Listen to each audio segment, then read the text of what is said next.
Bora lá? Então, gente, olha só. Recebi a seguinte pergunta. Quando que é necessário ter uma CME, né, em uma clínica ou em um consultório? É quando se tem essa necessidade. E aí? Você sabe me responder? A resposta é bem simples, gente. Bem simples e bem curta, né? Quando se tem a necessidade de utilizar materiais esterilizados para a realização de um determinado procedimento. Ou seja, vai ser necessário ter materiais esterilizados? É necessário uma CME. Ponto. Né? Poderia encerrar aqui a resposta dessa pergunta. Está tudo certo? Né? A resposta é essa. Precisou de materiais esterilizados, vai precisar de uma CME. E essa CME, ela pode estar localizada dentro do estabelecimento, ou também ela pode ser contratada, ou seja, uma empresa terceirizada, né, um serviço terceirizado. Pode ser dessa forma também, né? Aí vai depender, né, da análise do custo-benefício para o estabelecimento. Mas vamos lá, né? Não vou parar por aqui. Eu acho que é interessante, né? É importante que a gente acabe abordando, digamos, fazendo uma abordagem um pouquinho mais ampla a respeito desse assunto, tá? E você, como arquiteto, né, como engenheiro ou engenheira, né? É interessante, sabe, que você tenha um entendimento de alguns conceitos relacionados à questão do processo de esterilização, que isso vai ajudar também, né, a você ter um entendimento melhor quando você estiver projetando um ambiente desse e até para conversar com o seu próprio cliente, tá? Apesar que, assim, esse assunto da CME em si, quando a gente acaba entrando um pouco mais em temas relacionados ao procedimento, né, as rotinas da unidade, está mais voltado para a equipe, né, assistencial, para a equipe de enfermagem, para a CCIH, mas é um entendimento que todos que projetam ou que querem projetar na área da saúde, né, é um entendimento importante que todos tenham, tá? Bem, primeiro, né, CME é a abreviação de Central de Material Esterilizado, tá? Ou Central de Materiais Esterilizados, ok? Então, tem uma palavrinha ali, esterilizado, né? Esterilizado, ou seja, o material está estéril, tá?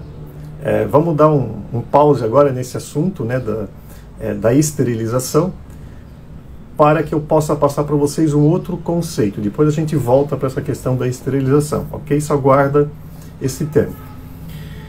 Assim, gente, todos os materiais que são utilizados na assistência ao paciente, né, seja relacionado a procedimentos ou não, eles são, digamos, denominados como artigos, tá? Então, artigos. E esses artigos, eles recebem uma classificação, tá? O que eu vou passar para vocês aqui é algo bem simples, tá? São termos e, digamos, uma explicação bem básica, tá? A questão não é nem se aprofundar nesse assunto, né? Mas para você ter um entendimento geral. Então, esses artigos, que são os materiais que são utilizados durante a realização de uma determinada atividade assistencial, então eles podem ser artigos críticos, artigos não críticos, ou melhor, artigos críticos, semicríticos e não críticos, tá? Essa, digamos que é a sequência. Então vamos lá, o que são os artigos críticos? Pelo próprio nome você já consegue ter um entendimento ali que, opa, né, aqui quando a coisa é crítica, né, quer dizer que tem que ter um cuidado maior. Então, assim, os artigos críticos são aqueles que são utilizados em procedimentos onde se tem um risco alto, um risco elevado para o desenvolvimento de alguma infecção no paciente, né?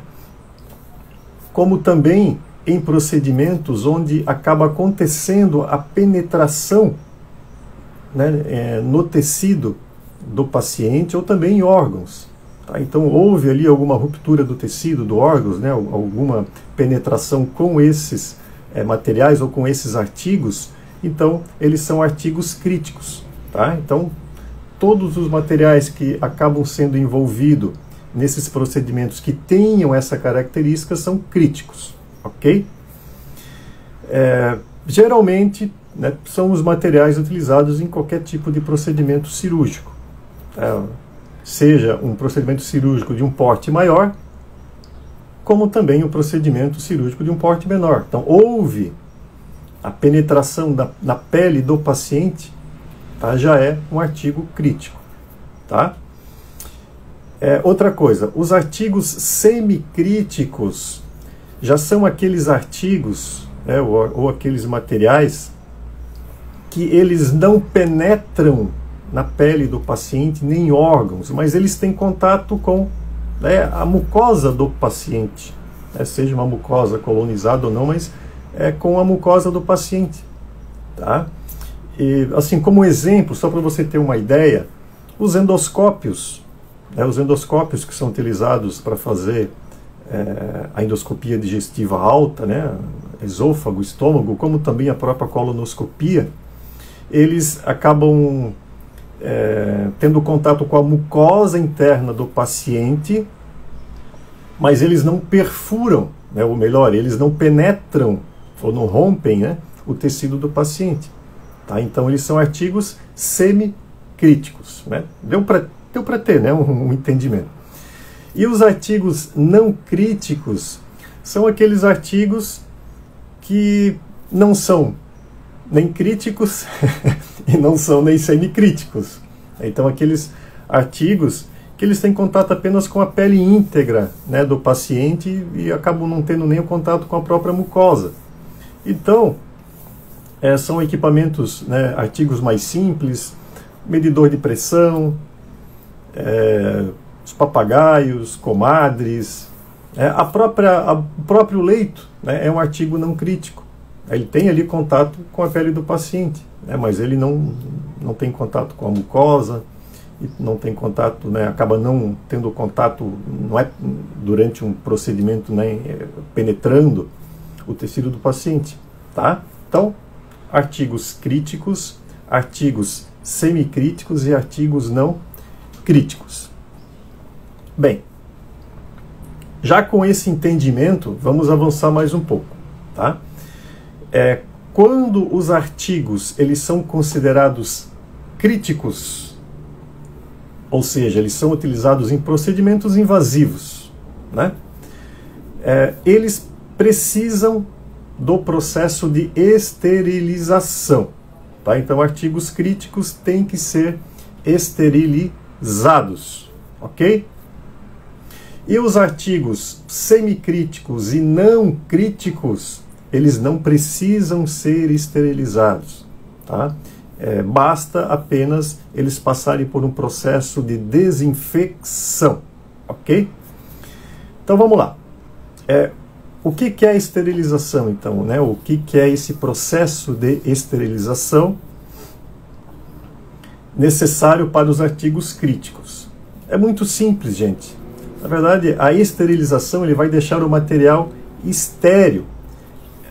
Esse processo ele vai destruir, eliminar qualquer forma de vida microbiana nesse artigo, né, nesse material, ou também na própria roupa. Tá? Tem roupas que também são esterilizadas. Seja vírus, seja bactérias, fungos, né, e por aí vai. Qualquer forma de vida, claro que microbiana, né, é eliminada através do processo de esterilização. Tá? Por isso que a gente diz que o material é estéril. Estéril é sem vida, tudo que é estéril é sem vida. Tá? Então, esse é o processo de esterilização, ou seja, quando esse artigo ele acaba penetrando a pele do paciente e tendo contato com as estruturas internas, não pode ter nenhuma forma de vida vegetativa, né, nesse artigo, senão vai acontecer o quê? Uma infecção. Ou seja, esses micro-organismos que estão nesse material, que, digamos assim, não foi esterilizado de uma forma correta ou não eficiente, vão acabar entrando no corpo do paciente e, dependendo do tipo de micro-organismo, né, se for patógeno ou não, pode, na sequência, né, enfim, durante um determinado período, acabar acarretando em uma infecção, tá? E por aí a coisa vai, tá? Então, esterilização deixa os materiais estéreis, ok? E são necessários em todos os artigos críticos, ou seja, aqueles que são realizados em qualquer tipo de procedimento cirúrgico ou procedimentos de alto risco de infecção no paciente. Bem, os artigos semicríticos e não críticos, então eles podem passar por um processo de desinfecção. Tá? O processo de desinfecção, ele é realizado em 3 níveis, tem a desinfecção de baixo nível, de médio nível e de alto nível. Tá? Então, os artigos semicríticos, vamos focar mais digamos, nos endoscópios, né? Eles são semicríticos, eles não precisam ser esterilizados, mas eles têm que passar por um processo de desinfecção de alto nível.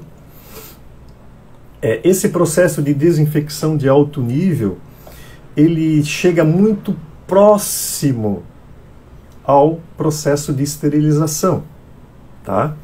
Porque ele acaba eliminando praticamente a grande quantidade dos micro-organismos, inclusive até bactérias, mas com exceção de os micro-organismos que são conhecidos como esporulados, que é uma forma mais resistente da bactéria.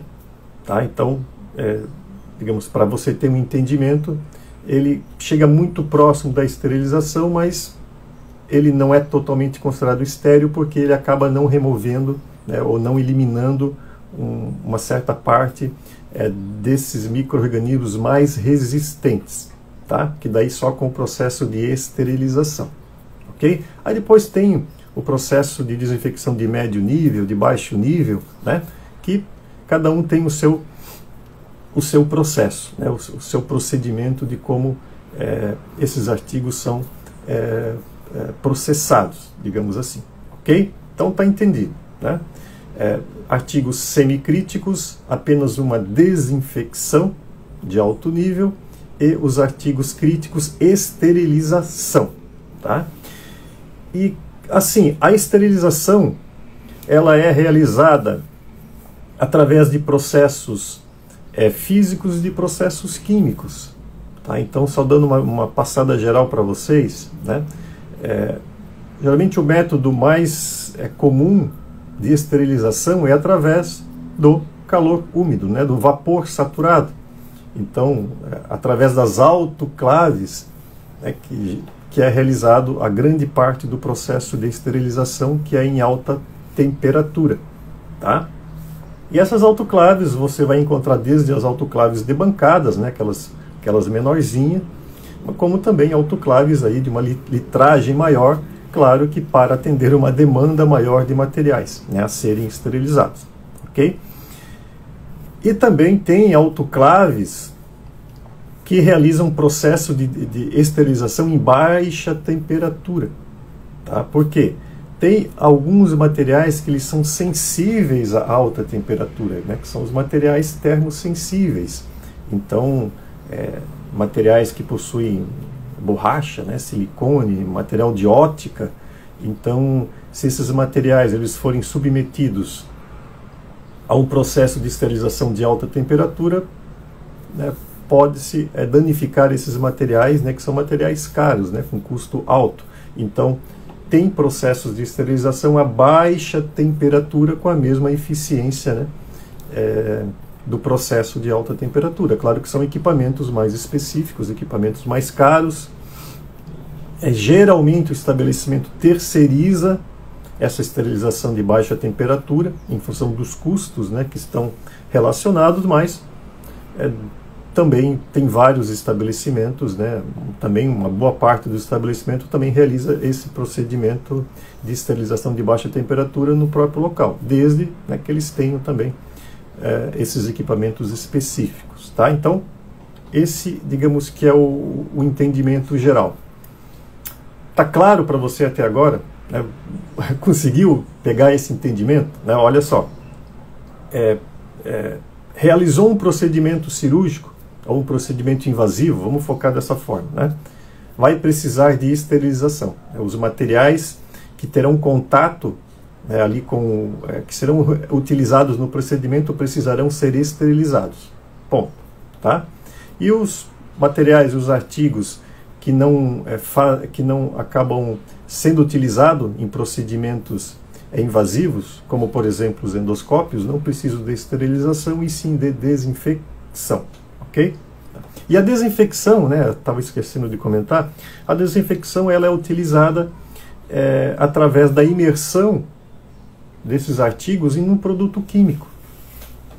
Então esses artigos eles ficam imersos por um determinado tempo, geralmente 15 minutos, 20 minutos, enfim, né, isso é definido pela equipe assistencial através de um produto químico, né, ou ácido peracético, tem o glutaraldeído, né, e tem outros produtos também que são utilizados. Tá? Então, a desinfecção química, né, ou a desinfecção de alto nível, ela é utilizada através de produtos químicos.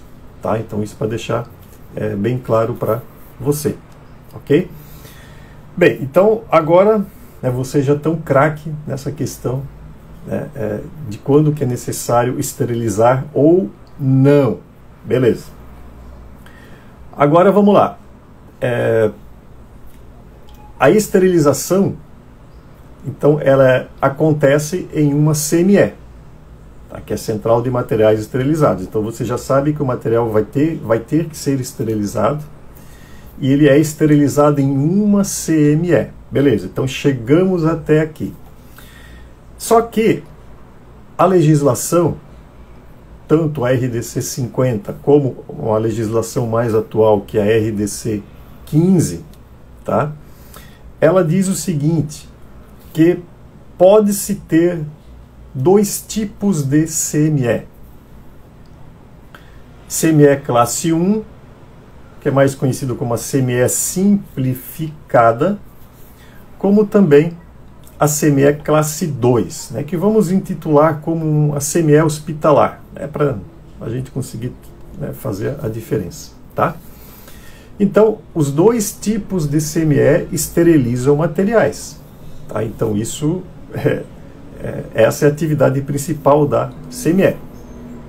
O que vai diferenciar, né, a CME classe 1 da CME classe 2 é das características dos materiais, né, ou dos artigos que serão esterilizados. Ok? Então, vamos lá. A CME classe 1, que é aquela CME simplificada que a gente diz, porque ela é simplificada. O espaço físico necessário para essa CME é um espaço físico mais simples, né? Não precisa de todos os ambientes bem definidos conforme a CME classe 2, né? Que é a CME hospitalar. Ok? Mas quando então é necessário se ter uma CME classe 1 e uma CME classe 2? Beleza, chegamos então nesse ponto, né, que é o X da questão. Assim, ó, você pode levar pelo seguinte entendimento, tá? Quando se é realizado procedimento cirúrgico, CME classe 2. E quando não se tem um procedimento cirúrgico, é classe 1, de certa forma, tá? Porque assim, a CME classe 1, a gente utiliza ela em consultórios oftalmológicos. Ah, mas em consultório oftalmológico se realiza procedimento cirúrgico. Se realiza, né? Então, por isso que eu digo, quando se tem procedimento cirúrgico é classe 2, mas, né, tem as suas particularidades, né? Então, consultório odontológica é CME classe 1. Outros consultórios que realizam pequenos procedimentos, aí está a questão, pequenos procedimentos, né? Consultórios de dermatologia, que retiram pintas, enfim, fazem pequenos procedimentos. Uma unidade ambulatorial, daqui a pouco vai realizar ali uma sutura, um curativo, né? Um ambulatório, um pronto atendimento ali que também realiza pequenos procedimentos, utiliza CME classe 1, tá? Agora, um hospital que tem um centro cirúrgico, né, um centro cirúrgico estruturado, seja um hospital dia, seja um hospital propriamente dito, né, e outras unidades funcionais que tenham procedimentos de alta complexidade, que acabam tendo as características, né, que eu comentei anteriormente, aí é uma CME classe 2. Tá? Então, olha só, né, a diferença. Mas assim, então, qual é a principal característica, né? Como que é realizada a distinção entre os materiais que podem ser processados em uma CME classe 1 e aqueles que só podem ser processados em uma CME classe 2, tá? Assim, isso está bem descrito na RDC 15, mas vamos lá. A CME classe 1, ela pode esterilizar artigos não críticos, né? Não crítico não é esterilizado, mas nesse caso, por algum motivo, se necessite, ela esteriliza, né? Semicríticos e também críticos, tá? Então, a CME classe 1, ela esteriliza esses 3 artigos, só que os artigos críticos, ela esteriliza apenas os artigos críticos com conformação, né? Ela tem uma conformação não complexa. Tá? Já vou voltar nesse termo. E a CME classe 2, ela esteriliza qualquer tipo de artigo. Tá? Artigo crítico, não crítico, semicrítico, apesar que esses artigos, né, não críticos e semicríticos não precisam ser esterilizados, mas essa é a descrição que também está na RDC 15. Né? Mas ela esteriliza os artigos críticos com conformação não complexa e a conformação complexa. Tá? Essa que é digamos, o segredo entre as duas CMEs. A CME simplificada, artigos críticos com conformação não complexa, e a CME classe 2, artigos críticos com conformação complexa e não complexa. Agora vamos ver o que é essa conformação, né? Complexa e não complexa. Então, os artigos que tenham uma conformação não complexa, primeiro, são aqueles artigos que possam passar pelo processamento, pelo processo de descontaminação, pelo processo de lavação, de fricção, onde se consegue acessar todos os orifícios, todas as reentrâncias, tá? E eles não têm um lumen menor do que 5 milímetros, ou seja, aqueles artigos que possam ter algum orifício não menor do que 5 milímetros, né? Ou ali meio centímetro, né? Que não acabe inviabilizando, né, todo o processo de descontaminação, lavação desse material. E agora os artigos com conformação complexa, né, vai atender tanto esses que são de fáceis, né, de fácil acesso, como aqueles outros também que têm um acesso difícil, né, até acaba inviabilizando um procedimento de lavagem, de fricção de uma forma manual em algumas partes desse material. Tá? Então é por isso que até numa CME classe 2 se utiliza aquelas lavadoras ultrassônicas, né, onde o material ele fica submerso também em um produto e onde ele acaba recebendo ondas de ultrassom que acabam colaborando com que a matéria orgânica, né, que esteja nas reentrâncias internas desses materiais acabam soltando, se desprendendo. Tá? E esses materiais, esses artigos de conformação complexa são utilizados em procedimentos cirúrgicos invasivos. Né? Então, por isso que são utilizados em CME classe 2, que são implantadas em hospitais, né? Ou em estabelecimentos que têm um centro cirúrgico. Tá? Então essa que é a diferença das duas CMEs. As duas esterilizam materiais, só que a CME classe 1 esteriliza materiais mais simples, né, gente? Vamos lá, uma forma mais prática de falar. Esteriliza materiais mais simples, né? Não materiais que possuam reentrâncias, orifícios, né, que não se consegue fazer o devido processo, né, ou a devida etapa, né, de descontaminação, de lavagem, de remoção das sujidades. Tá? Essa é a diferença entre as duas CMEs. E para finalizar, né, vou passar para vocês um parâmetro geral, né, das duas CMEs. Bem, a CME classe 1, então, ela é conhecida como a CME simplificada. Ela pode estar configurada da seguinte forma, né? Você pode ter dois ambientes, uma área suja e uma área limpa. Tá? E a área suja, ela pode ser compartilhada até com a sala de utilidades da própria unidade.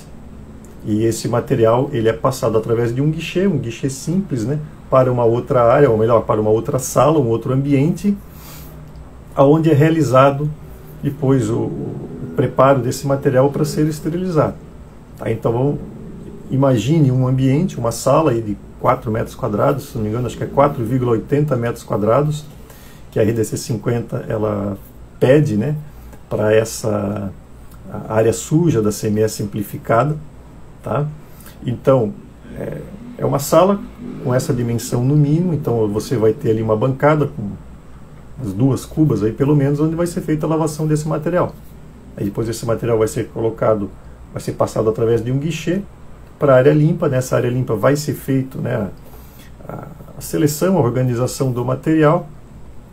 Esse material ele vai ser embalado de uma forma adequada e colocado na autoclave, que geralmente é uma autoclave de bancada. Né? Imagina aí um consultório odontológico. Aí ali ele é esterilizado e depois ele é armazenado, né, e distribuído. Então a CME classe 1 pode ser configurada em 2 ambientes, o sujo e o limpo, sendo que o sujo pode ser compartilhado com a sala de utilidades, desde que esteja depois contíguo, né, à área limpa, através da passagem de um guichê na parede. Tá? E também a CME classe 1 ela pode estar configurada num ambiente único. Então, você pode ter uma única sala, né, um único ambiente, e ali dentro funcionar a CME classe 1. Ah, mas aí como é que funciona essa barreira entre o sujo e o limpo? Daí a barreira não é física, digamos, né? A barreira é técnica. Então você vai ter uma bancada, onde vai ser realizado o procedimento do material sujo, depois uma outra bancada, né, ou uma interrupção da bancada com algum anteparo, onde vai ser realizado, né, a parte do preparo e da esterilização. Desde que, né, não aconteça ali um fluxo inadequado, um fluxo cruzado entre o material sujo e o material limpo. Você tem que ter um fluxo ali unidirecional dentro do próprio ambiente, você separa por bancadas, tá tranquilo. Tá? Então, claro que tem que ser compatível também, né, com a demanda e com o tamanho do estabelecimento. Tá? Então, assim, consultório oftalmológico, né, se utiliza aí uma CME simplificada em um único ambiente. Não tem problema nenhum. Tá? Dá para fazer dessa forma. Agora, a CME classe 2, que é a CME hospitalar, né, que eu comentei anteriormente com você, essa já não. Tá? Essa precisa de uma estrutura física, digamos, mais robusta. Claro que também ela vai ser dimensionada conforme o porte do estabelecimento. Ah, eu tenho um hospital dia, né, uma clínica, que tem aí uma sala de cirurgia, 2 salas de cirurgia ambulatorial, né, e a gente vai ter uma CME. A CME não pode ser simplificada, conforme eu já comentei anteriormente, tem que ser uma CME classe 2, mas ela pode ser uma CME mais compacta, não tem problema nenhum, né? Porque a demanda de materiais que serão esterilizados é menor do que uma CME que vai atender um hospital, né? E um hospital vai demandar materiais não só de um centro cirúrgico. Claro que a maior demanda é de um centro cirúrgico, mas também de outras unidades, né? A gente também tem UTI, tem a hemodinâmica, né? e qualquer outro tipo de unidade que vai precisar esterilizar materiais. Da parte ambulatorial também, até porque assim, o hospital não vai ter uma CME classe 1, uma CME classe 2. Aí tudo que precisa ser esterilizado vai para a CME classe 2. Né? E a CME classe 2, digamos que ela está organizada em 3 ambientes. Tá? A gente tem o primeiro ambiente, que é a área suja. A área suja ela é totalmente separada das outras áreas, tá? Então ela não tem nenhuma ligação direta entre a área limpa, ou seja, até tem a ligação direta, mas não é através de um guichê simples, tem que ter um guichê duplo, né? Um pass-through, aquele guichê com porta dupla. Então a área suja ela está separada, ela vai receber todo o material das diversas unidades do estabelecimento, vai realizar todo o processamento de lavagem, separação, descontaminação e tal, e depois esse material vai ser passado através de um guichê de porta dupla ou através de uma termodesinfectora, né, que daí é um equipamento que acaba fazendo também esse processo de lavagem, descontaminação de uma forma mais automatizada para a área limpa. E a área limpa a gente divide ela, digamos, em 2 ambientes. A gente tem a área de preparo, onde vai receber esse material que foi lavado e descontaminado da área suja. Então ele vai fazer toda a organização, a separação, a montagem desse material nas caixas, né, a embalagem, para depois abastecer, colocar, né, nos carrinhos que serão colocados dentro né, ou da autoclave. Tá? Então essa aí é a área de preparo. E na área de preparo ainda vai ter um acesso externo, onde vai receber a roupa lavada, né, a roupa limpa, lavada, que vai ter necessidade de esterilização. É claro que não é aí vai depender da especialidade do estabelecimento, mas tem roupas que precisam ser esterilizadas, então elas também entram na CME, e elas não passam pela área suja, elas têm que ter um guichê também, né, que vai ter de acesso de uma circulação interna do hospital para dentro da CME. Tá? E depois das autoclaves, a gente tem a área onde vai receber esse material já esterilizado das autoclaves, onde vai ser armazenado, estocado os materiais esterilizados dentro de critérios aí de controle de temperatura e de umidade, e ali também vai ser feita a distribuição desse material esterilizado para, né, o hospital, digamos assim. Tá? Então, a CME classe 2 temos 3 áreas, ou, digamos, uma área suja e uma área limpa, só que a área limpa a gente acaba dividindo ela em 2. Né? E o detalhe é que a CME classe 2, a gente precisa ter acesso de barreira para a área limpa, né? que são 2 ambientes, tem que ter acesso através de vestiário de barreira, precisa ter DML, precisa ter uma sala administrativa, né, para fazer todo o controle da gestão, né, interna dessa unidade. Tem a necessidade também de ter um sanitário, um vestiário aí que vai atender a área suja, tem que ter um DML que vai atender a área suja também, não precisa ser específico, ou melhor, exclusivo da CME, mas tem que ter algum DML próximo, né, para atender essa área. E também, caso o hospital realize a desinfecção de alto nível, ela também pode ser realizada dentro da CME, né, numa sala específica. Tá? Bem, gente, é isso. Tá? A gente tem muito assunto para falar de CME. Tá? Acabei aproveitando essa pergunta, né, abrir um pouco mais o leque aqui da resposta para passar para vocês uma visão geral. Mas tem muita coisa para ver, sem contar as instalações, né, os equipamentos em si também. Então é um assunto muito amplo. Tá? E até digo para você o seguinte: se você quer conhecer um pouco mais, entrar mais a fundo a respeito dessas, enfim, não só de CME, né, de várias unidades na área da saúde, tá? Eu te convido para conhecer a minha comunidade. A gente tem uma comunidade, um grupo de alunos, onde tem uma troca de informações muito rica em relação a tudo que rola aí na área da saúde. Seja dúvidas como essa que eu respondi para você, dúvidas de projeto. A gente tem aulas toda semana, a gente tem mentorias, onde eu acabo analisando um projeto de um aluno a cada 15 dias. Então, a gente tem um banco de dados já de conteúdos na área da saúde bastante grande. Tá? Essa nossa comunidade ela é no WhatsApp, o nosso banco de dados é no Telegram, onde você, quando você entra na comunidade, você quer um grupo do WhatsApp, você acaba tendo acesso a todo o histórico desse grupo, desde o começo. E esse conteúdo ele é transcrito lá para o Telegram de uma forma organizada através de tópicos, né? Então eu te faço esse convite, se você tem interesse em adquirir mais informações em relação a essa área, ter contato com profissionais das mais diversas regiões do nosso país. A gente tem arquitetos, a gente tem engenheiros, arquitetas, né, engenheiras também, logicamente, engenheiro clínico, a gente tem enfermeira, a gente tem físico, né, e aos pouquinhos a gente vai agregando também outros profissionais para dentro da comunidade. Ela está apenas no começo, ela está crescendo, ainda é um embrião. Eu te faço esse convite, né, caso você queira conhecer, né, essa comunidade, vai ajudar muito a alavancar aí a sua carreira, né, os seus projetos aí do dia a dia na área da saúde. Fechou? Então, encerro por aqui esse vídeo. Grande abraço.